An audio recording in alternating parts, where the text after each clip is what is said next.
नमस्कार मित्रों। अर्थव्यवस्था लिटरल मीनिंग अगर ली जाए तो अर्थ की व्यवस्था। अगर हमसे बहुत पहले, जब मैं छोटी उम्र में था, तो जीके की किताबों में अर्थशास्त्र के जनक अर्थशास्त्र किसने लिखा है, तो हम लोग पढ़ते थे चाणक्य, विष्णुगुप्त चाणक्य। और जब बड़ी कक्षाओं में हम लोग आए तो अर्थशास्त्र के जनक कौन हैं, तो एडम स्मिथ पढ़ने लगे। तो कुछ समय के लिए, ये छोटी उम्र में की बात कर रहा हूँ, कि कुछ समय के लिए कन्फ्यूजन होता था कि अर्थशास्त्र चाणक्य हैं या एडम स्मिथ हैं। मॉडर्न अगर एज में बात करें तो अर्थशास्त्र इकोनॉमिक्स के जनक तो निश्चित रूप से एडम स्मिथ को माना जाता है, क्योंकि एक प्लान्ड तरीके से, एक सिस्टमेटिक तरीके से अर्थव्यवस्था की बात, अर्थ की बात उन्होंने की है, उसकी को कैसे किया जाए। एडम स्मिथ, जिन्होंने अपनी बुक लिखी थी 1776 में, तो science of wealth, economics is science of wealth, अर्थशास्त्र धन का विज्ञान है। और जब चाणक्य की हम बात करते हैं तो चाणक्य ने अर्थशास्त्र जो लिखा, तो एक पूरी व्यवस्था की उन्होंने बात की, और जिसे हम आज के समय में हम इंटीग्रेशन ऑफ सब्जेक्ट की बात करते हैं। जब हम एक सब्जेक्ट पढ़ाते हैं कि तो दूसरे सब्जेक्टों से इसको लिंक करने का प्रयास करते हैं, तो उस सेंस में हम अगर बात करें तो चाणक्य ने उस तरीके से अर्थशास्त्र को लिखा था। इसमें पब्लिक एडमिनिस्ट्रेशन भी है, राजनीति शास्त्र भी है, और इन सब का कहीं न कहीं किसी न किसी तरीके से अर्थव्यवस्था को प्रभावित करती हैं ये सारी चीज़ें। कि अगर राजनीति अगर अच्छी होगी, राजनीति करने वाले लोग अच्छे होंगे, तो देश की व्यवस्थाओं पर भी उसका असर दिखाई देता है। पॉलिटिकल इंस्टीट्यूशंस अगर अच्छे होते हैं, मतलब डिपनिंग ऑफ डेमोक्रेसी होती है, तो इस तरीके से बात पब्लिक, तो जिसका हम IAS के सिलेबस वगैरह में देखते हैं। तो आज हम बात करने वाले हैं, इसी अर्थव्यवस्था की बात करने वाले हैं। Economy is a framework in which economic activities takes place. तो इकोनॉमिक और नॉन इकोनॉमिक एक्टिविटी की बात होती है, आर्थिक और अनार्थिक क्रियाएं। तो आज हम बात करेंगे कि ये आपके सामने एक दंड चार्ट दिखाई दे रहा है, बार डायग्राम, और उसमें तमाम देश की अर्थव्यवस्थाओं का एक लेखा जोखा आपको दिखाई दे रहा है। और इसमें जो डिप्रेशन की, जो रिसेशन की तरफ अर्थव्यवस्थाएं जा रही हैं, उनको दिखाने का प्रयास किया गया है कि किसका आर्थिक विकास तेज हो रहा है, किसका आर्थिक विकास कम हो रहा है, तो इसको दिखाने का प्रयास किया गया है। तो ये एक तय बात है कि भारत को इस समय तमाम तरह की जो बातें चल रही हैं अर्थव्यवस्था के संदर्भ में, कि रिसेशन आ रहा है, रिसेशन कहाँ आ रहा है, कि रिसेशन का असर कहाँ ज़्यादा होगा, कहाँ कम होगा। कुछ लोग भारत में जो लोन लिए जा रहे हैं उसका भी चर्चा करते हैं कि भारत में लोन ज़्यादा लिया जा रहा है तो भारत कर्ज में डूबता जा रहा है। तमाम चीज़ें, बातें चल रही हैं, और स्पेशली कोविड के बाद की स्थिति के संदर्भ में बहुत सारी व्याख्याएं हो रही हैं, पक्ष में भी हो रही हैं, विपक्ष में भी हो रही हैं। तो कुल मिलाकर अगर ये कहा जाए कि दुनिया मंदी के मुहाने पर स्थित है, मतलब बिल्कुल मंदी के करीब तरफ जा रही है दुनिया। अमेरिका, चीन, जर्मनी जैसी शीर्षस्थ अर्थव्यवस्थाएं भी इससे अछूती नहीं रहने वाली हैं, लेकिन मंदी की परछाई से दूर भारत विकास के पथ पर सरपट दौड़ता रहेगा, ऐसा अनुमान जो शीर्ष संस्थाएं जो है वो लगा रही हैं इसका अनुमान। तो आप इसमें देख रहे हैं, इस डाटा को एक बार देख लीजिए, क्योंकि मैं जब नीचे पढ़ूंगा एक आर्टिकल आया हुआ है, उस आर्टिकल को मैं पढ़ने का प्रयास करूंगा, जिसको आप ध्यान से देख लें। जिसमें सबसे नीचे जो है ये 0% भारत, मतलब भारत की संभावनाएं 0% हैं, और ये संभावनाओं का ग्राफ जो दिखाया गया है कि इंडोनेशिया में 2% संभावना है, सऊदी अरेबिया में 10%, ब्राज़ील में 10%, चीन में 15%, दक्षिण कोरिया, ये सब इस तरह से देखिए, मैक्सिको, जर्मनी में 73%। तो इस तरीके से मैं भी आर्टिकल को जब पढ़ूंगा तो इसको और आप अच्छे तरीके से रिलेट कर पाएंगे। तो चलिए स्टार्ट करते हैं। दुनिया की अर्थव्यवस्था पर मंदी का खतरा मंडरा रहा है। 21 फरवरी 2024 को जारी अपनी रिपोर्ट में फ्रैंकलिन टेम्पल्टन ने यह आशंका जताई है दुनिया की सबसे बड़ी अर्थव्यवस्था अमेरिका मंदी में जाने की 45% संभावना के साथ छठे स्थान पर है। जो भी आपने अभी डायग्राम देखा ना, उसमें छठे स्थान पर अमेरिका को दिखाया गया है, जहां पर संभावना कितनी है, 45% संभावना के साथ छठे स्थान पर। वहीं दूसरी सबसे बड़ी आर्थिक शक्ति चीन, इसकी संभावना पर 15%, 15% जो है संभावना है। जबकि तीसरी सबसे बड़ी अर्थव्यवस्था जर्मनी में मंदी में जाने की 73% संभावना है। अब देख लीजिए, लेकिन भारत पर मंदी का कोई खतरा नहीं है। विश्व बैंक ने भी अनुमान जारी कर इस आशंका को बल प्रदान किया है। जहां लिखा हुआ था चार्ट में ऊपर 0%। विश्व बैंक ने 2025 के लिए वैश्विक जीडीपी वृद्धि का अनुमान 30 आधार अंक यानी 0.30% घटाकर 3% से 2.7% कर दिया है और 2024 की समान अवधि में इसके 2.4% रहने का अनुमान लगाया है। वहीं 2025 के लिए भारत की जीडीपी वृद्धि का अनुमान 20 आधार अंक बढ़ाकर 6.6% करने के साथ 2024 में इसके 7.5% रहने का अनुमान लगाया है। S&P ग्लोबल ने भी 2025 के लिए भारत की जीडीपी वृद्धि का अनुमान 40 आधार अंक, यहाँ पर देखेंगे, वहीं 2025 के लिए भारत की जीडीपी वृद्धि का अनुमान 20 आधार अंक बढ़ाकर 6.6% करने के साथ 2024 में इसे 7.5% रहने का अनुमान लगाया है। S&P ग्लोबल ने भी 2025 के लिए भारत की जीडीपी वृद्धि का अनुमान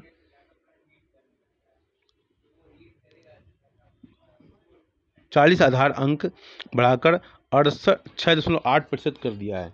इसलिए यह प्रश्न स्वाभाविक है कि जब दुनिया की अर्थव्यवस्था ढलान पर है तो भारतीय अर्थव्यवस्था तेजी क्यों है। यह सकारात्मक और उत्साहवर्धक पूर्वानुमान पूरी दुनिया में भारत व उसकी अर्थव्यवस्था के प्रति भरोसे को दर्शाते हैं। भारत के तेज आर्थिक विकास का प्रमुख कारण है नरेंद्र मोदी सरकार का निवेश और पूंजीगत व्यय आधारित विकास पर विशेष ध्यान। अब यहाँ पर देखिए, निवेश, इन्वेस्टमेंट और पूंजीगत व्यय, कैपिटल एक्सपेंडिचर। अब देखिए, दो तरह के एक्सपेंडिचर होते हैं। सरकार के बजट के दो हिस्से होते हैं, एक रिसिप्ट होता है, एक एक्सपेंडिचर होता है। रिसिप्ट में दो होते हैं, रेवेन्यू रिसिप्ट और कैपिटल रिसिप्ट, और एक्सपेंडिचर में दो होता है, रेवेन्यू एक्सपेंडिचर और कैपिटल एक्सपेंडिचर। तो कैपिटल एक्सपेंडिचर क्या है? कैपिटल एक्सपेंडिचर एग्जाम्पल के रूप से हम समझाने का प्रयास करेंगे कि जो सरकारें सड़कें बनाती है, सरकारें जो बिल्डिंग्स बनाती हैं, ये सब जो हैं कैपिटल एक्सपेंडिचर का पार्ट बनते हैं। और कैपिटल एक्सपेंडिचर, अगर सरकार ऋण लेती है और कैपिटल एक्सपेंडिचर करती है, मतलब सड़कें बनती हैं, ब्रिजेस बनते हैं, तो ये आवागमन, ट्रांसपोर्ट, इन्वेस्टमेंट, इस तरह के चीज़ों पर इन्वेस्टमेंट करने से क्या होता है कि आर्थिक गतिविधियाँ बढ़ती हैं। आपने देखा होगा कि पूरे कोरोना काल में सड़कों का जाल बिछ गया, और सड़कों का जाल मतलब जितनी भी सड़कें बनी उसमें काम करने वाले लोग, जितने मजदूर थे, उनसे जो उनको जो आमदनी हुई, उन्होंने जो फिर खर्च किया, मतलब डिमांड इकोनॉमी बनी रही। डिमांड इकोनॉमी बनी रही तो उसका फ़ायदा हुआ कि भारतीय अर्थव्यवस्था, डिमांड जिस इकोनॉमी बनी रहेगी वहाँ पर रिसेशन नहीं आएगा। ये बात ध्यान देने की, डिमांड बना होना चाहिए। अगर डिमांड नहीं होगा तब फिर समस्या होगी, एम्प्लॉयमेंट की समस्या हो जाएगी, क्योंकि डिमांड नहीं होगा तो फिर प्रोडक्शन नहीं होगा, प्रोडक्शन नहीं होगा तो लेबर को नहीं होंगे काम करने वाले, लेबर नहीं होगा तो लेबर को आमदनी नहीं मिलेगी, लेबर को आमदनी नहीं मिलेगा तो उनकी परचेजिंग पावर नहीं होगी, फिर एक आदमी का जो एक्सपेंडिचर दूसरे की इनकम होता है, तो पूरा एक सर्कुलर सिस्टम जो इनकम का है वो बाधित हो जाता है। इसलिए पूंजीगत व्यय पर मुझे ये सारी बातें बोलनी पड़ी। तो भारत के तेज आर्थिक विकास का प्रमुख कारण है नरेंद्र मोदी सरकार का निवेश और पूंजीगत व्यय आधारित विकास पर विशेष ध्यान। बीते 10 वर्षों में सरकार ने बुनियादी ढांचे में लगभग 7 ट्रिलियन डॉलर का निवेश किया है। पिछली सरकारों ने 1947 से 2014 तक 7 ट्रिलियन अमेरिकी डॉलर का निवेश किया था। अब ये देखिए, बहुत बड़ी बात है। सरकार के प्रयासों का ही परिणाम है कि बीते 9 वर्षों में राष्ट्रीय राजमार्ग में, जिसके भी हम चर्चा कर रहे थे, 9 वर्ष में राष्ट्रीय राजमार्गों में 50,000 किलोमीटर की अभूतपूर्व वृद्धि हुई है। 2014-15 तक कुल 97,830 किलोमीटर राष्ट्रीय राजमार्ग थे, जो मार्च 2023 तक बढ़कर 1,45,155 किलोमीटर हो गए, 1,45,155 किलोमीटर हो गए। 2014 के बाद सड़क परिवहन एवं राजमार्ग का बजट 500% बढ़ा है। 2020-21 में तो राजमार्ग निर्माण की गति 37 किलोमीटर प्रतिदिन तक पहुंच गई, जो एक रिकॉर्ड है। पहले 5 से 7 किलोमीटर के आसपास होता था, एग्जैक्ट डेट टाइम मुझे याद नहीं है, लेकिन 5 से 7 इससे ज़्यादा नहीं था। अब वो 37 किलोमीटर और बाद में थोड़ा बढ़ा भी था, लेकिन ऑन एन एवरेज की बात हो रही है। तो 2020-21 में राजमार्ग निर्माण की गति 37 किलोमीटर प्रतिदिन तक पहुंच गई, जो कि एक रिकॉर्ड है। इसी तरह प्रधानमंत्री ग्राम सड़क योजना के तहत 2014 से, देखिए थोड़ा सा नीचे आ गई,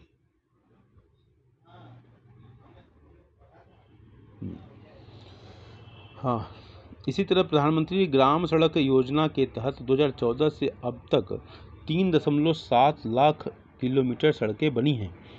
इससे ग्रामीण सड़कों की लंबाई 2013-14 में 3.81 लाख किलोमीटर से बढ़कर 7.55 लाख किलोमीटर हो गई है। उधर भारतीय रेलवे ने ब्रॉड गेज ट्रैक के 100% विद्युतीकरण का लक्ष्य रखा है। दिसंबर 2023 तक 93.83% ब्रॉड गेज मार्ग का विद्युतीकरण किया जा चुका है। मतलब दिसंबर 2023 तक 61,508 किलोमीटर रेल मार्ग का विद्युतीकरण किया गया। इससे पहले 2014 तक 21,801 किलोमीटर ब्रॉडगेज नेटवर्क का विद्युतीकरण हुआ था। सरकार ने 2025 में बुनियादी ढांचे में 11.1 लाख करोड़ रुपए के निवेश का बजट रखा है। बुनियादी ढांचे में यह निवेश, जिसे निश्चित पूंजी निर्माण कहा जाता है, आर्थिक विकास में पहला सबसे बड़ा योगदान करता है। इसके संकेतक को ICOR या इंक्रीमेंटल कैपिटल आउटपुट रेशियो कहा जाता है। इंक्रीमेंटल कैपिटल आउटपुट रेशियो, ठीक है। यह संकेतक दर्शाता है कि अपेक्षित विकास दर पाने के लिए कितनी अतिरिक्त पूंजी की आवश्यकता है, जिसकी बात किन्स के समय भी की गई थी। किन्स ने भी इस पर चर्चा किया था, कैपिटल आउटपुट रेशियो।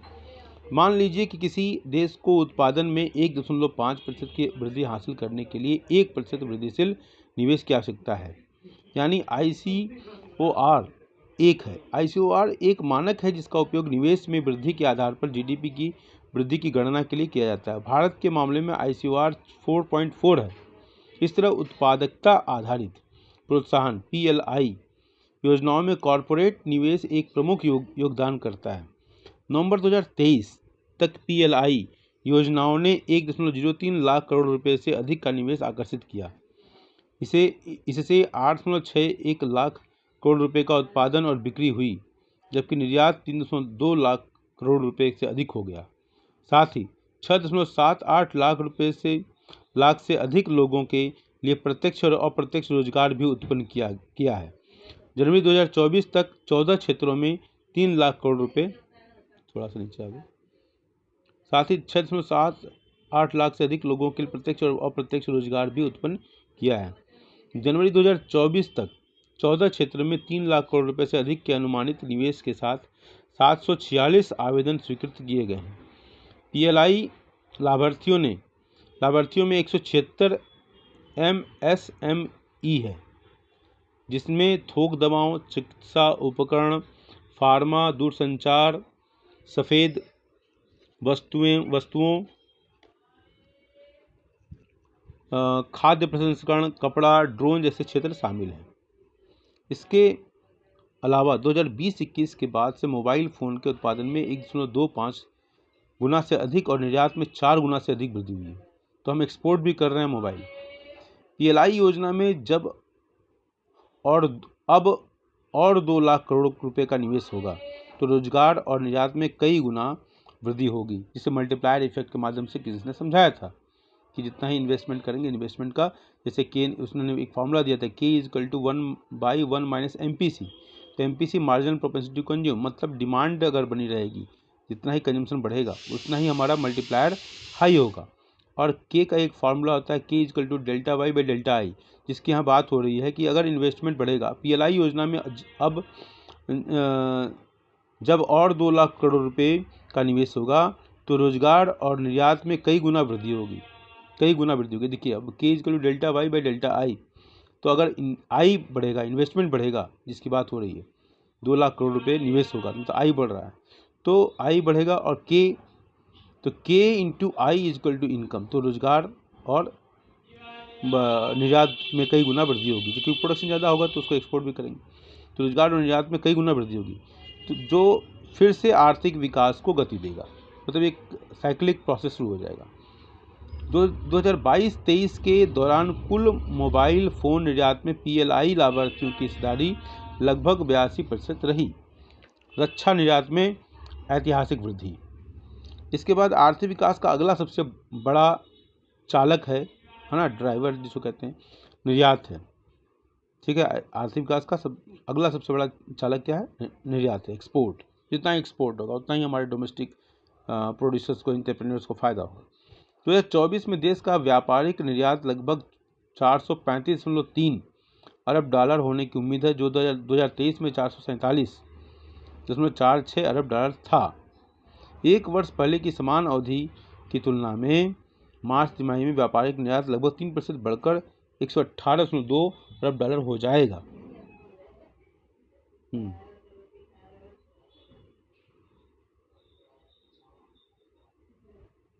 ठीक है, तिमाही की बात हुई।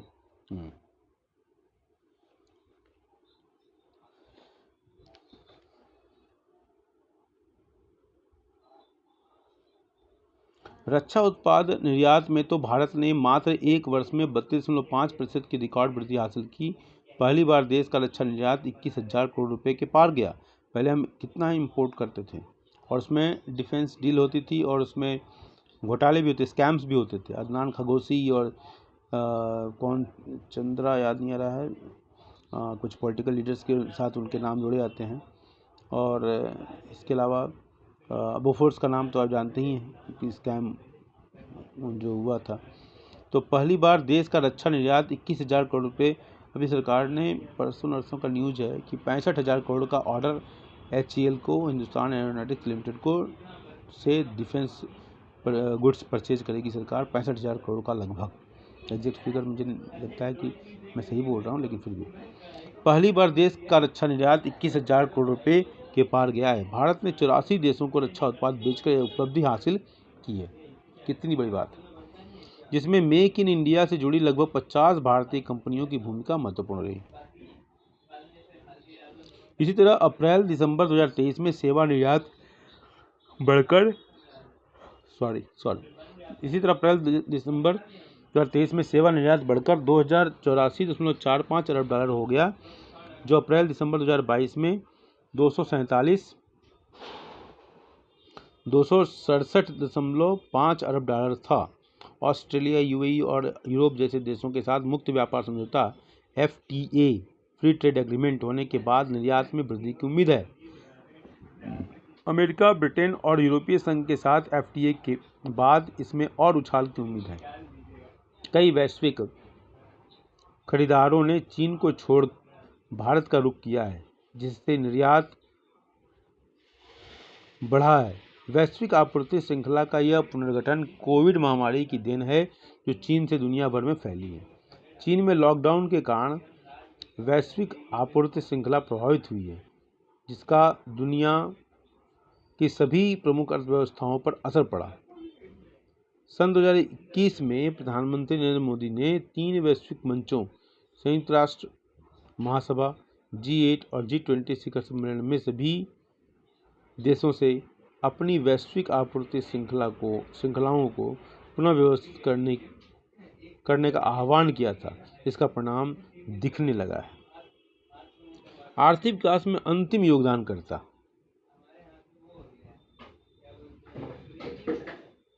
बढ़ी हुई खपत है, जिसकी हम बात करते हैं, डिमांड की बात करते हैं। आर्थिक विकास में अंतिम योगदानकर्ता बढ़ी हुई खपत है। अभी मैं कल के पेपर में एक आर्टिकल था कि गाँव में खपत बढ़ी है, खर्चे बढ़े हैं, और इससे क्या होगा, गांव में मतलब डिमांड बढ़ रही है, मतलब उसके में परचेजिंग पावर है, डिमांड है, तो वो सप्लाई को भी बूस्ट करेगा, एम्प्लॉयमेंट के लिए भी अच्छा होगा। आर्थिक विकास में अंतिम योगदान करता है बढ़ी हुई खपत, MSP में वृद्धि और सरकार द्वारा अनाजों की अधिक खरीद, बुनियादी ढांचे में उच्च रोजगार, प्रधानमंत्री मुद्रा योजना, प्रधानमंत्री रोजगार सृजन कार्यक्रम, एक जिला एक उत्पाद योजना, प्रधान आवास योजना, PLI जैसी योजनाओं ने निर्माण और शहरी आबादी के हाथों में पर्याप्त तरलता पैदा की है। फरवरी 2024 में जारी घरेलू उपभोग व्यय संरक्षण 2022-23 के अनुसार ग्रामीण परिवारों की औसत मासिक उपभोग व्यय MPCI 3,773 रुपये है, जबकि शहरी परिवारों में यह 6,459 रुपये है। 2011-12 में प्रति व्यक्ति MPC 1000 MPC मतलब marginal propensity to consume MPCE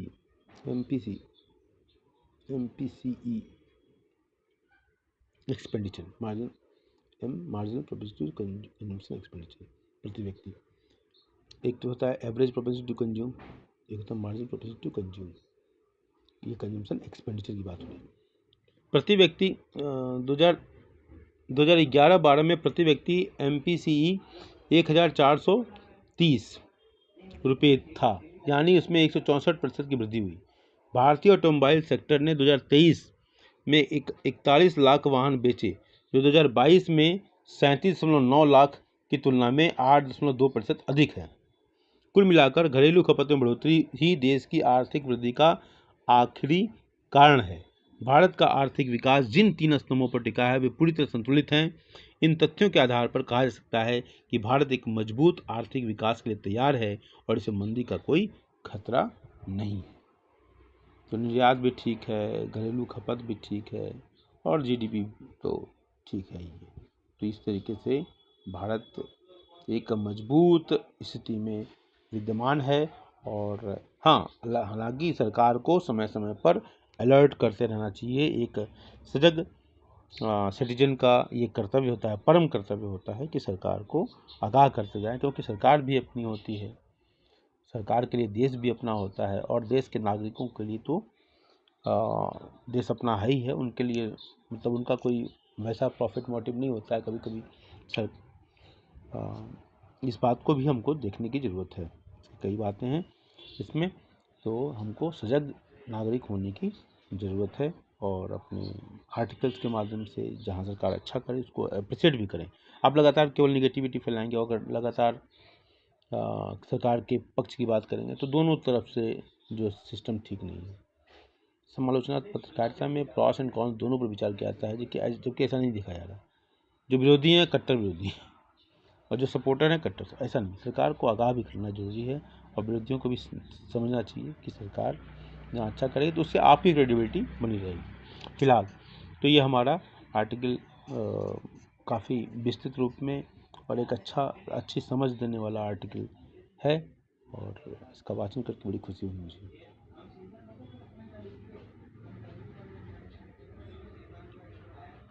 जो लास्ट का स्क्रीन पर नहीं दिखाई दिया था, इसको मैंने पढ़ा था, कुछ देख लेंगे। चलिए ठीक, धन्यवाद।